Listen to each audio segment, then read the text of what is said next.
Get some settings fixed.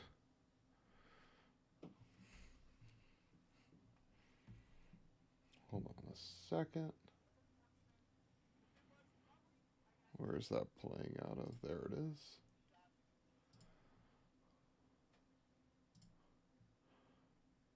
Perfect. Boom.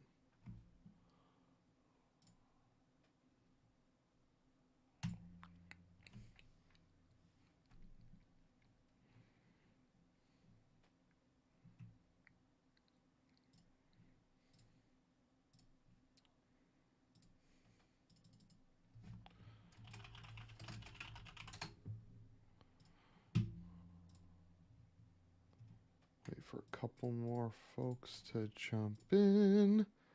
All right. Dang, we got a lot of people coming in. How's it going, everybody? Welcome to the Money Shift podcast. What up, Brian? The Stream King is here. Daddy Brian Books has entered the building. I'm just getting up one more piece of news that I forgot about, but should be a good week this week. There's a good amount of things going on. I wouldn't say there was as many crazy things going on like last week. Last week was immense. I think I had to have like a bottle of honey next to me because I was talking so much. Because what I do is I record this, or not record this, but this is just a live stream where we hang out and just talk about this week's car news. But then right after this, I record the Money Shift podcast because there's a lot of things that happen. You know, we get likes, we get follows, we get shares, we get stars, stuff like that, and that disrupts the overall experience. So I try to record again. And with all the news that happened last week, my voice was just decimated, like actually destroyed. So I'm actually kind of happy that this week is a little more low key, if I'm going to be brutally honest with you. So we'll see what happens there. But yeah, you guys aren't supposed to see this yet. So for those of you that are looking, look away. All right. Anyway. All right. Let's get to it. Shout out to Brian Brooks, starting off the stream right with the 50-star dono. Thank you, my man. I appreciate that literally more than you know. Thank you. All right, let me do the good old share over here. Thank you, my man. I appreciate that. Literally more. Perfect. Okay, let me make sure I have the right mic, because for whatever reason during the last yeah, okay, I do. Fantastic. During the last podcast, the Streamlabs tends to like switch the default mic on me, so it'll go from this mic to this mic, and it's so frustrating because I don't notice it till afterwards. And I'll listen in, because I'll tune in just to see how the quality was, and I'll say to myself, wait, what the hell? Why is it that bad? Like, what why is it scratchy? Why is there like a loud noise? Like, what is going on in the stream? Like, it makes me panic, you know? So I'm happy that we're all fully online this time. So there's going to be no hiccups. None. Zero. Okay. So without further ado, well, there's going to be one more further ado, because I just got to make a quick comment here. Let's get into Come Hang Out right now. All right. Let's get into it. So, first things first, two F1 cars debuted today, and I'm not going to pretend to know shit about aerodynamics and tell you guys, like, look at the front wing design of this Alpine and the rear spoiler and the slight bulges, because, to be frank, like, although I wanted to be an aerodynamicist when I was a kid, I'm not. So I don't know much about these, but one of the things that I wanted to highlight was the liveries of these cars. The first one right here, this is the Alpine car. Alpine is going to be replacing Renault on the Formula One grid next year, and this takes the cake for the best looking livery for me by far, and it's not even close. And then the second car that was debuted today was the Mercedes Formula One car that had some interesting features, like that bulge that you see right there underneath the AMG logo. And they also made it a point not to show the floor of this car. Mercedes definitely has their work cut out for them to sort of stay on top in the championship, as a lot of people were making improvements, and they really froze regulations, so Mercedes couldn't really innovate that much. So it'll be interesting to see what happens come the new year. Aston Martin debuts their car tomorrow. As a reminder, Aston Martin is just Racing Point, but new. So we'll see if that car shares just as much with the older Mercedes car as last year's Racing Point did with that previous year's Mercedes car. That's why they got the nickname Tracing Point, right? Yuck, yuck, yuck. But anyway, just wanted to show you guys these two designs. I think the livery of that Alpine car is tremendous. I think the Mercedes AMG one is okay. It just seems a little cheeky in a lot of respects for me, and I really, really liked the switch that they made from the silver arrow to the black arrow last year in solidarity with the Black Lives Matter movement, among other things. And it was just a really, really cool design and a stark contrast from anything we'd ever seen from the brand up until that point. So I wish they could have done some more, but they didn't, is what it is, and we're left with this. So I'm not complaining too much, but we'll see what happens. It'll be interesting to see that Aston Martin car tomorrow. Then there's a couple more brands that are making their debut, I believe Haas, Ferrari, and some others, which coincides pretty cleanly with Drive to Survive. If you guys are looking for some content to watch, you've been in quarantine for almost a year now. That's a depressing sentence to say, but you've been in quarantine for a bit or whatever, and you've milled through everything on Netflix. Maybe you haven't. Check out Drive to Survive. Drive to Survive is Netflix's sort of following of the season of Formula One and the last year's season, which promises to be one of the more interesting ones, because not only do we have, COVID for all these teams to deal with, but we also had first-time race winners. We also had crazy stories, a lot of drama, and Netflix does a really good job at capturing all the storylines over the course of the season. So that comes out in the middle of this month. I believe March 16 is when that drops. So stay tuned for that. And if you haven't watched the previous Drive to Survive, check them out. And I know what you're saying, Thanasi, my significant other, they don't give a damn about cars. How am I going to watch Drive to Survive? My friends, I have a secret for you. Drive to Survive is for everyone. My partner loves it. Your partner will love it.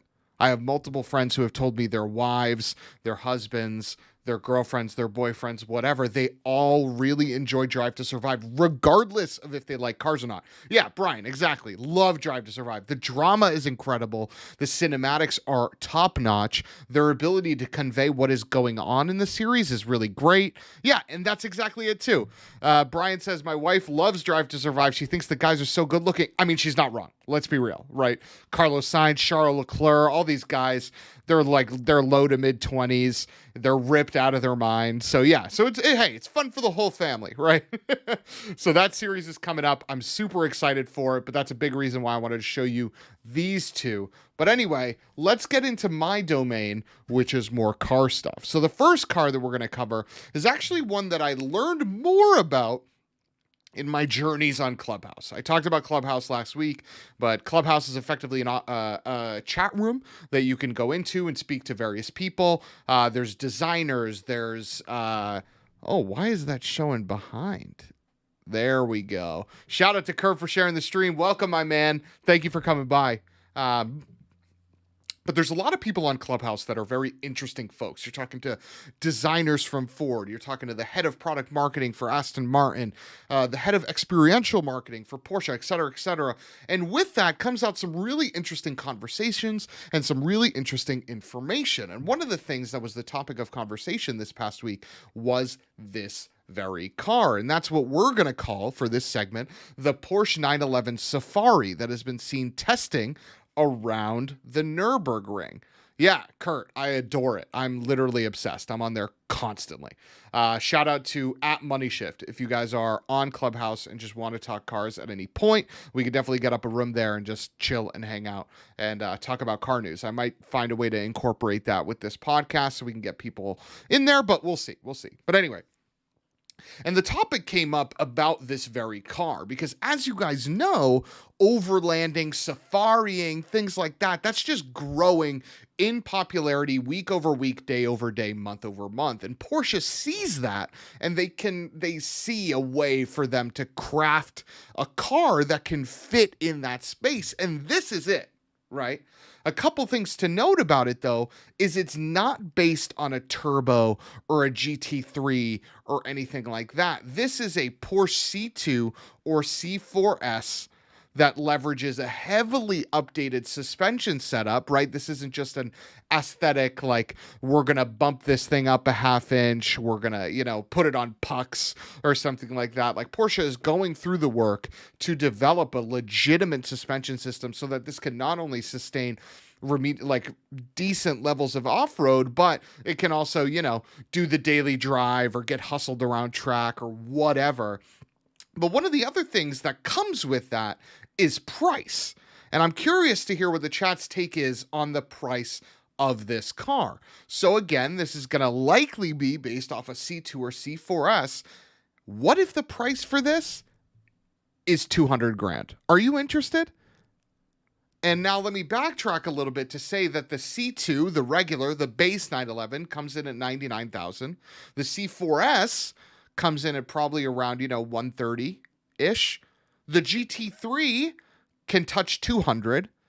So does an overlandy 911 that isn't based on the turbo, that isn't based on the GT3, but has a unique suspension, has a nice off-roady wide look, like looks the part, sounds the part, whatever. Does that justify a $50,000 to $100,000 premium over a base 911? I don't know. It's curious, right? Because on the one hand, I see the effort that goes into building a car like this around modern technology. We talked about last week, Gembala attempting to turn a 991 or 992 Turbo S into a safari car, and all the intricacies that comes into creating a suspension setup that is able to not only do all the off-roady stuff, but utilize the current all-wheel drive, utilize the wet modes, utilize the different dry modes, right? So it's no small feat to do all that stuff. So you definitely got to pay a little bit more than what the base 911 comes in at. But 100, 150,000 more? I don't know. Tim says, would be good for New England winters. That's the truth. There's no doubt that this thing would likely be one of the most ultimate winter warriors of all time. But does it justify almost $100,000 more over a 911? That's a tough one for me. Really, really tough one. But it was a really great conversation to have nonetheless, because it puts it into perspective. Because you think, Mercedes has these 4x4 squared projects where they're creating things like E-classes and G-wagons that cost, six figures more than their standard counterpart, and those cars are no joke, right? Portal axles, bulging fenders, big tires, all that shit. And this thing promises to be a similar sort of creation, in terms of the comparison from its base iteration to the Safari variant. So Mercedes has shown that there's a market for it, and Porsche is really just trying to take that to the next level. So we'll see how that car is when it comes out, but I know a lot of people that aren't excited about the 992 GT3, the brand new car that just came out last week that we referenced, that are stoked for this thing. Like, beyond excited. So we'll see. I don't know if I can, buy into the six-figure north price tag that this thing delivers, or that it will likely deliver over a regular 911, but yeah, I can work with it depending on, how insane or amazing this car is. Oh, did I actually have it? I did have it. Hold on. Okay, sorry about that. Yeah, I know, Brian, I only said 2 hiccups. I was totally lying to you guys. Okay, now let's get on to some electric news. I got to get it out of the way. Every week, there's always at least one electric car reveal because, as we know, the whole world is moving towards it, right? GM has announced that they're going to be doing all electric only. Volvo has announced that they want electrification in all of their cars to some degree. Jaguar has announced that they're converting fully to electric at some point. And wouldn't you know it, Volvo unveiled another one of their electric cars in the new Volvo C40. Now, if you guys looking at this thing, you're like, wait a minute. Isn't that the XC40, their small SUV? Hold on. Yeah, it's got to be it, right? Hold on. It is, right? This is effectively a coupe version of the Volvo XC40. And this is the brand's first sort of foray into the not coupe segment, which is the SUV with the hunchback. And I fucking hate it. I hate that Volvo succumbed to what everyone else is doing and created this sort of fastback SUV. I do think this looks nice-ish. I actually don't mind the rear. It looks very Polestar 2-y, like Nico just says in the chat.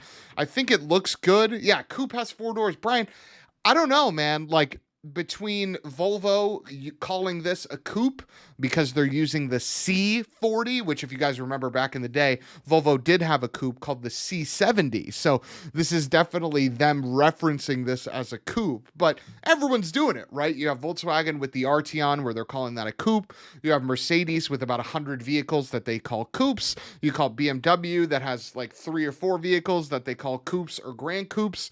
It's just, you know, coupe doesn't mean anything anymore other than just the silhouette of the vehicle, you know. But let's talk about the statistics of this thing, because it is decently impressive for what is based on a car that has a gas engine, right? You got to remember this is based off of an original like Volvo XC40. So this is a car that was first designed as a gasoline-powered machine that is now being converted to an all-electric car. And with that comes some roadblocks and some obstacles in terms of your ability to, you know, get maximum range and things like that. Yeah, Brian, spot on. It's 2021 and even cars can identify, right? That's totally true. We're very progressive here, including in the automotive industry. So this thing has a twin motor setup, so it's all-wheel drive, 402 horsepower, 487 pound-feet of torque, and it has a 78 kilowatt-hour battery, all of which are impressive. Even the range number is fine. Okay, it has 261 miles of range, and it has a fast charge ability. In other words, it can get 80% of its charge in 40 minutes. So you pretty much plug the car in when you're at a fast charger, you go into the grocery store, you come back out, and your car has 80% charge. Not bad, right? The range number at 261, also not bad. It beats cars like the Bolt. It beats cars like the Leaf. It beats the XC40 Recharge, which is the traditional SUV looking version that Volvo has that's all electric. It doesn't beat the Model 3. It doesn't beat the top spec Volkswagen model that has, I think, 299-ish in the ID4, but it's really competitive. It has one of the better looking interiors in the space and one of the better looking exterior designs as well. I do agree that charge time is impressive. 40 minutes at a fast charge is more than enough. Like, it's more than reasonable, right? And as we get to the point to where these chargers are showing up at shopping centers and grocery stores and wherever, it is really easy to just kill off that time. Sure, there's going to be an edge case where, you know, you don't have to go to the grocery store, you don't have to go to the mall, but you need the charge. And that's where features like Tesla having Netflix built in, where you can watch an episode of Drive to Survive and now you're at 100% charge. That's where those features come into play. But overall, 40 minutes to get 80% charge if you have a fast charger is awesome. Nico says it's too bad that they limit all their new cars to 112 miles an hour. That is totally true, but at this point, I don't know if I'm going to be wanting to go faster than that in something like this. Like, this is a small SUV that, while it has 487 pound-feet of torque, isn't really designed to be, you know, this sporty thing like the Polestar 2 was, where you could get a track pack with Öhlins that have adjustable dampers, right? So I think it just serves its purpose.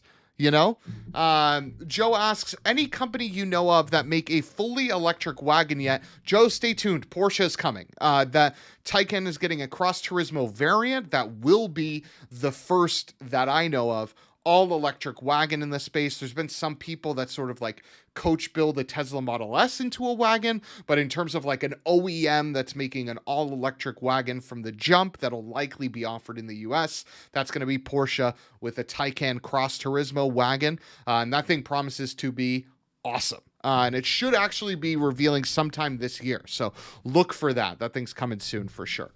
Okay, so let's move on. Enough of the electric stuff. Let's get to some racing. And then after the racing, we're going to get to some V8 things to really just wash ourselves of our sins. And then I want to have a conversation about what my next car should potentially be with the fine folks of the Money Shift chat room. Okay, let's do this, shall we? Glickenhaus is a company that is based in the United States. Okay, James Glickenhaus is a crazy ass dude. This guy started off his career paying Ferrari to build him one-off cars that he would then race. Okay, so he built with Ferrari's like help and with wherewithal and all that. They designed the P45 competition. If you guys haven't seen that, go check it out. It is one of the better looking one-off Ferraris you've ever seen. And James drove that car constantly. If you ever went to any of the races at Lime Rock, you would often see it with New York number plates. He would drive it from his house in Connecticut or New York or wherever. He drove these things and he raced them, right? He brought them to the 24-hour of Nürburgring and did incredibly well. But since those points, he offshooted and created his own brand called Scuderia Cameron Glickenhaus. And they announced last year that they were going to be producing a car that would compete in the Le Mans hypercar division, which, as you guys know, as of right now, is populated with Bicols, Toyota, and Peugeot. Right, the LM hypercar division, they have 670 horsepower. They have less restraints on their configuration that they can use for engine power. And they have a little more freedom in chassis and aerodynamics versus the LMDH cars. So when he announced that, it was just a CGI rendering, and everyone said, this is some more of the same from SCG. Are they building cars? Whatever. But they kept going on. They kept posting progress photos. They kept posting engine startups and things like that. And they finally got out with a finished car and were testing it. And this is it. And it looks kick ass. And it sounds awesome. If you guys have not seen this car or heard it yet, go to the Money Shift Facebook page and scroll down a little bit. I posted a video of the first startup of the SCG and it sounds dynamite. Why does it sound dynamite? Because it has a 3.5 liter twin turbo V8. Okay. That V8 was made by Pipo Motor, which is a company that does extensive work in the WRC division. And if you think about the sort of parallel there between WRC and LMH, one clear thing comes to mind, and it's the withstanding of abuse. If you watch any modern day WRC video, these cars are being demolished. These cars are being pegged off redline. Pegged off redline constantly. And they're doing this day after day, hour after hour, and just getting beat. Right. So if there's a company that can leverage their existing knowledge to develop an engine that can be reliable over a 24-hour period, it's them, right? So SCG is working with them. It has 670 horsepower. And unlike the other companies that are occupied in this space that are producing cars that have both electric and a gas engine, SCG just says, no, hell no. We're just going with a V8. That V8's going to make 670 horsepower. We don't need electric. We don't need any of that shit. We're going to do what we can to compete with just a gas engine. That's it. So what'll be interesting is to see the fuel efficiency of this car in comparison to things like the Toyota, like the Bicols, like the Peugeot, like the LMH cars that will have some form of electric assistance. Will they get a balance of performance in their favor? Something like that. How will this thing do over a stint in comparison to the Toyota? Because if it's not substantially faster and it has to come in, 1 lap, 2 laps before the Toyota, that adds up over 24 hours and it'll really render them not competitive. So it was an interesting move for them to not go with an electric powertrain to any degree in this car, to just stay with an ICE motor. I commend them for it. This thing's going to sound badass. But I just hope that it doesn't hamstring them at all and it allows them to still be competitive. They're going to have 2 cars racing in LMH and their drivers star-studded lineup. Richard Westbrook, who's a renowned Le Mans driver. Romain Dumas, same thing. Both of those guys have Porsche experience. Olivier Pla, Pipo Derani, Ryan Briscoe, Gustavo Menez. Like, these guys are serious. So they have the driver talent and they have long race experience, but can they put them both together to compete against big companies like Peugeot and Toyota? That is going to be interesting. And they're taking the fight to them this year. So Toyota is going to be going up against Alpine and SCG in the 2021 sort of WEC championship. This is going to be where they get their bearings wet and understand how the car works and really just keep pushing to try and get that Le Mans 24 overall win. Next year, Peugeot is going to be joining them. And then the following year, another company has announced that they will be competing in the LMH class at Le Mans, and that company is Ferrari, and I am stoked. Guys, I could not be more excited for the current state of endurance racing, because if you look at the top classes, right, there's LMH and LMDH. These are two classes that can compete for the overall win at Le Mans. And the companies that are right now competing in both of those classes, or at least have announced intentions and like have pretty much confirmed that they're going to be competing in this class, is Toyota, Acura, Porsche, Ferrari, Peugeot, Bikeholes, SCG. That's 7 companies as of today that have announced that they will be competing to fight for the overall win at Le Mans. Think about what Le Mans has been for the last 3 years, right? It's either been Toyota versus a privateer, Toyota versus Porsche, or at the very peak, it was Toyota, Porsche, Audi in the last 3 to 5 years, right? And in the next 2 years, we're going to be going back to a time where over 5 manufacturers are competing. I just listed off 7. And in LMDH, that gives you so much room to jump in quickly, right? A company like GM could jump into LMDH really effectively because they've already developed an LMDH car in the Cadillac that they could repurpose and add electric power to really just boost it to 11 and compete.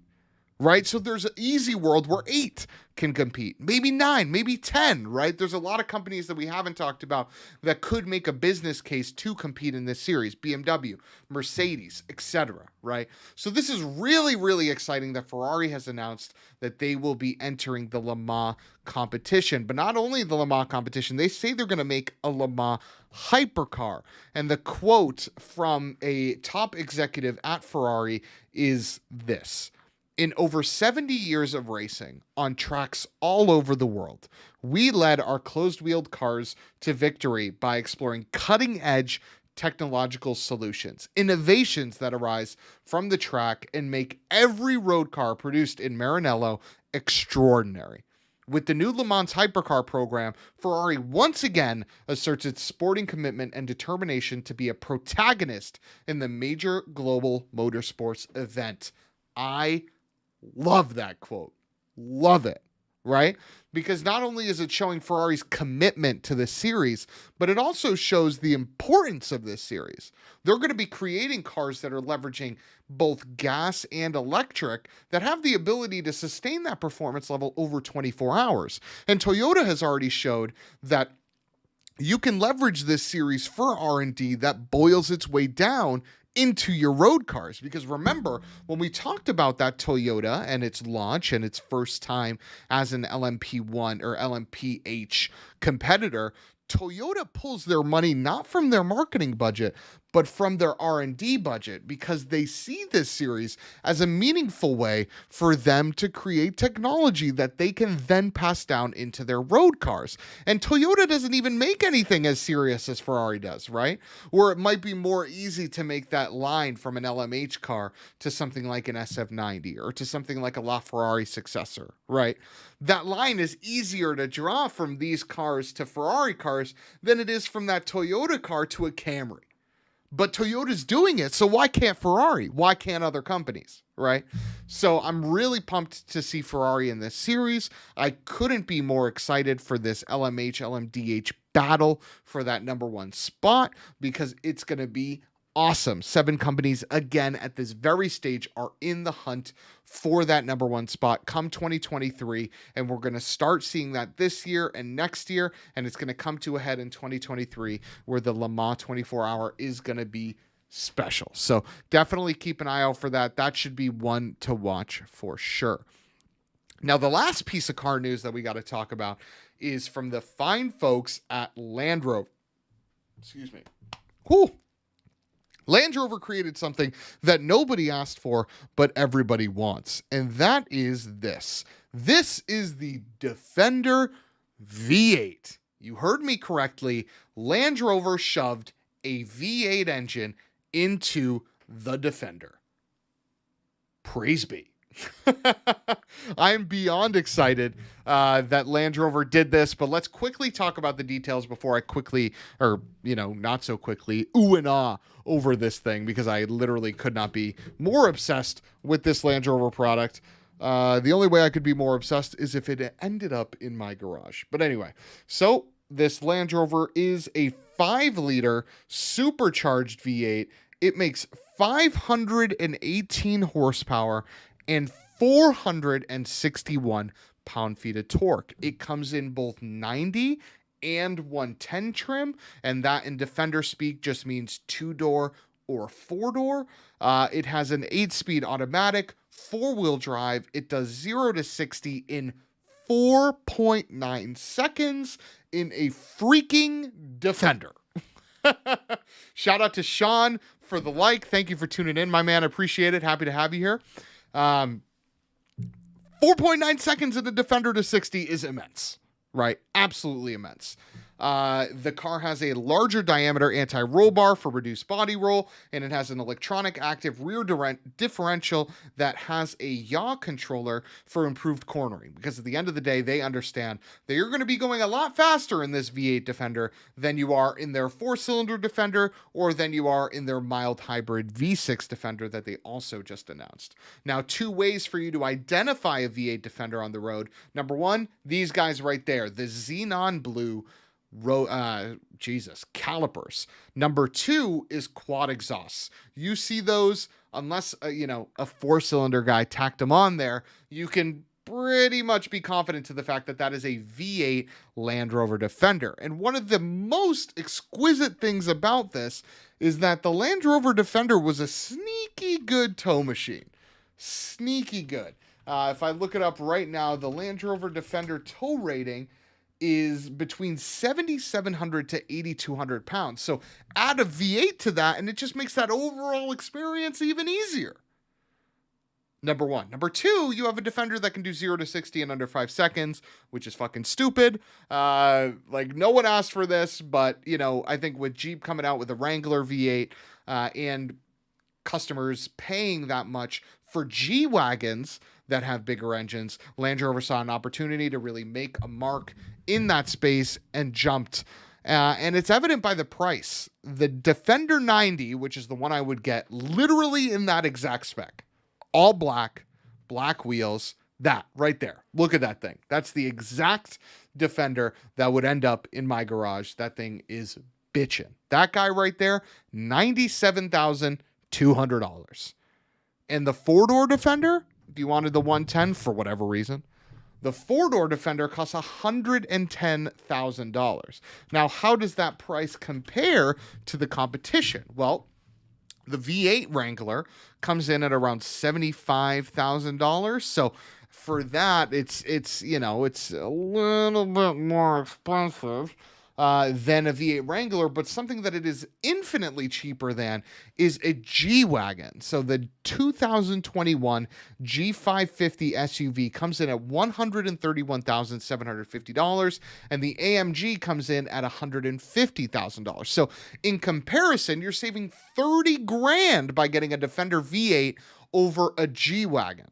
right? So that proposition, now we're talking, right? Maybe you can persuade some of the people that are interested in the Mercedes G-Wagon to get a Land Rover Defender, because quite frankly, those cars in the minds of many are on equal footing, even though maybe the modern model doesn't really translate that. But the Defender and the G-Wagon historically have been kin in terms of, like, 1A, 1B, right? So it has the brand cachet to be able to be on the same level as something like a G-Wagon. So, Sean, great question. Land Rover developed the V8, or is it a Jag, or not sure yet? This is 100% without a doubt that same 5-liter V8 that you see in most Jag and Land Rover models. They've just took it out and put it in here, and I don't hate that.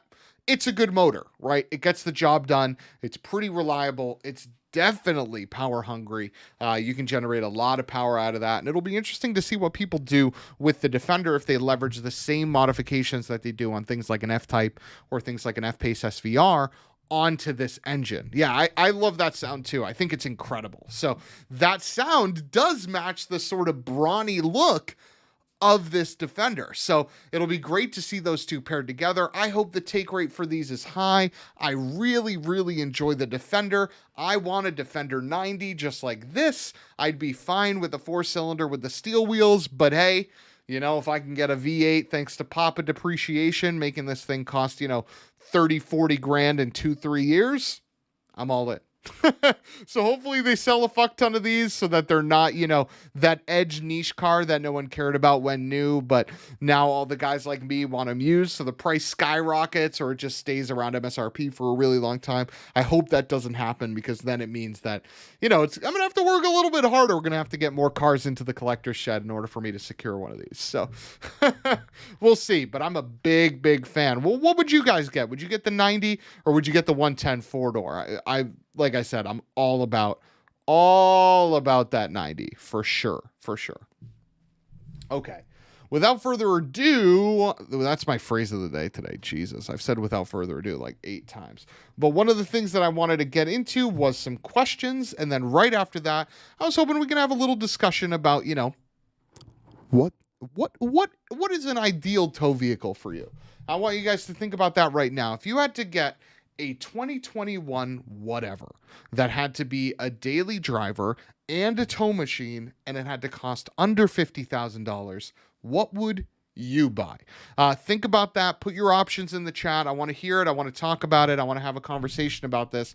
But for now, I want to get into your questions, because we did have a couple of questions come in on the Facebook page. So number 1 comes from John Gomes. He says, what do you think has been the single most advancement in cars? I'm assuming he means like the thing that's made the most progress, right?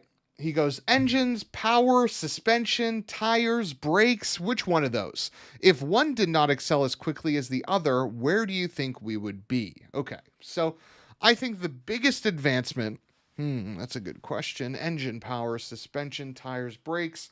I would say tires and engines is probably the 2 biggest advancements we've made over the last 10 years. Tire grip has made immense levels of jump from just 10 years ago to today, never mind the last 3 years. A lot of really good tires have come out in that last time. And then in addition, we've seen some insane power plants, right? From Dodge leveling up quickly to producing a 700 horsepower car, to Ford then matching them with a 700 horsepower car, to Lotus making a 2000 horsepower Avija, right?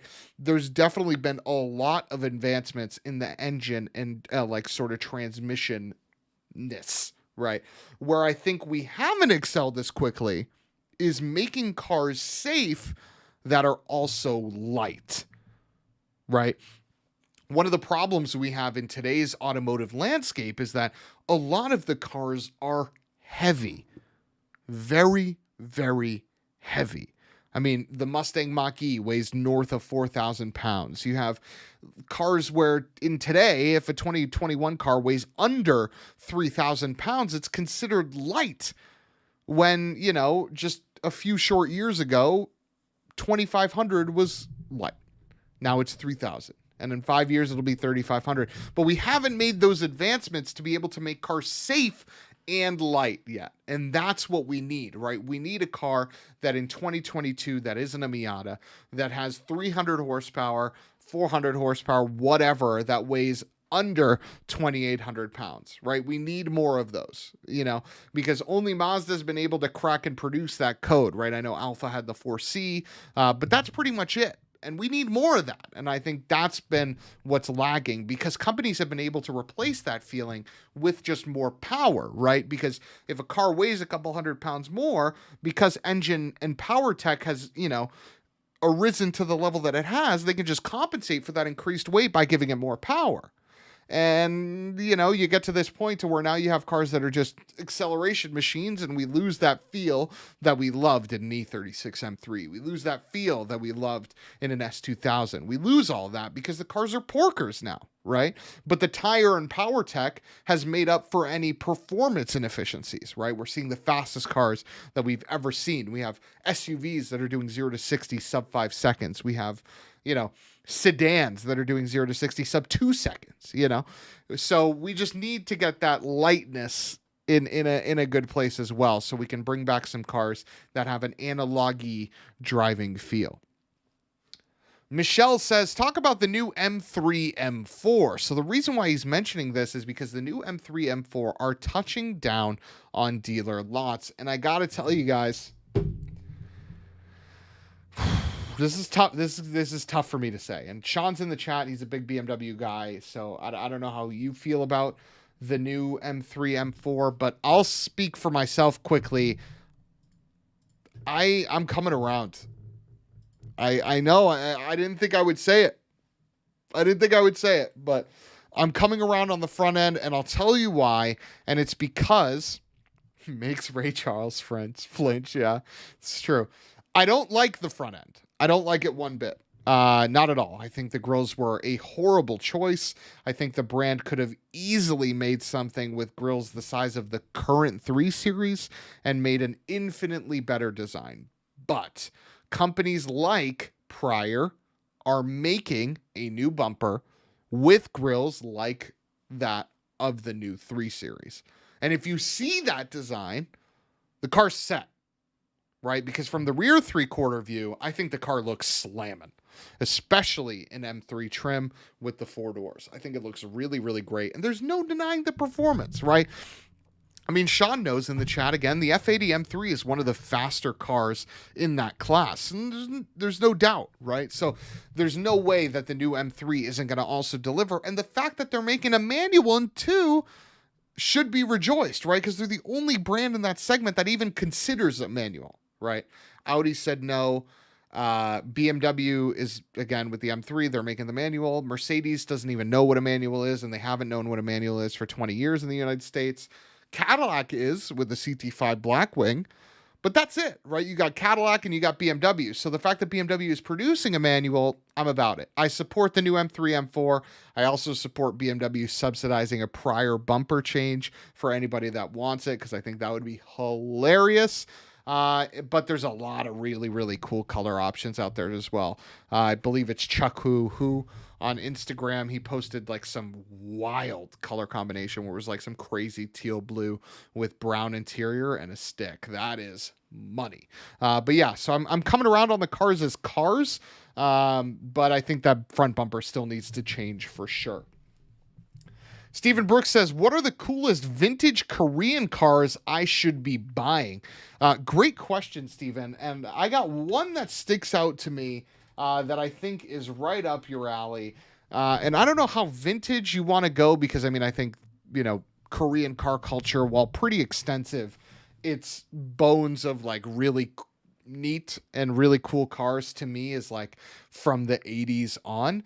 And one of the cars that I think would be absolutely mega in your collection is a Hyundai Scoop. Scoop. But specifically with the GT. I believe it was called the GT, right?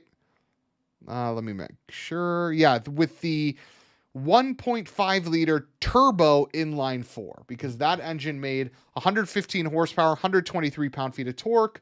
and it had a 5-speed manual only. So it was just like a true sports car. I thought the S Coupe looked exactly like pretty much a Corolla Coupe, but in terms of being one of the cooler cars in the vintage Korean realm, that's definitely one of them. Another car that I would suggest in that same sort of like ethos and space is the first gen Hyundai Equus. I think is really, really cool as well. Now, I don't think those are legal for importation just yet. I could be wrong, though.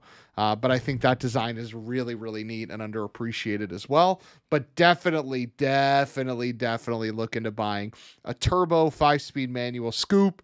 That would be awesome. And I'm sure that car is absolutely ridiculously hard to find because they made literally none of those. So I wish you nothing but luck, but I'm sure you can find it because you're a man that has found cars that are incredibly hard to find, including the Autech Sylvia, which if you guys haven't seen that is, the Zagato Sylvia is.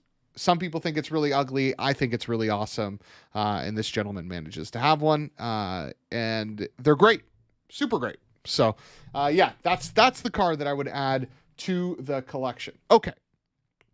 Enough about me, enough about car news. Let's talk a little bit. Let's get personal, okay? Let's get a little personal, shall we? So, the winter is up pretty much in Massachusetts where Money Shift's home base is, okay? And with the winter being gone means that the Phaeton is on the block. The Phaeton is up for sale. Okay, because it was a car that originally was for me to have for a couple months to see what ownership was like for a car that has been heralded as one of the worst vehicles to own, potentially reliability-wise, and to tell you guys about it along the way, but also be able to sort of live with one of my dream cars, which was the Phaeton. I love that car. I love the quirkiness of that car.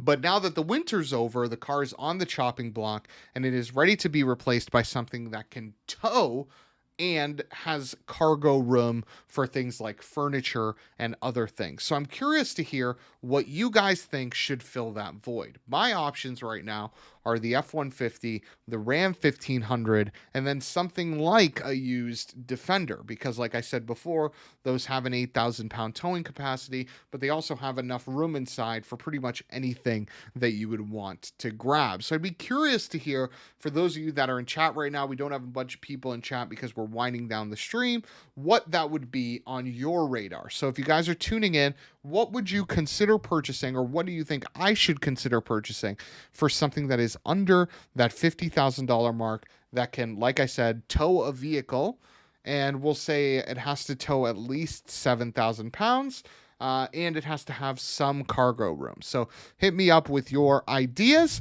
I'm definitely going to get out there and drive everything. I'm going to take my own advice for sure. But this should be a fun experience. So Jeff says, love how my Tundra tows stock with the trailer brake controller, and the 2021 is the last year of the V8. I'm biased, of course.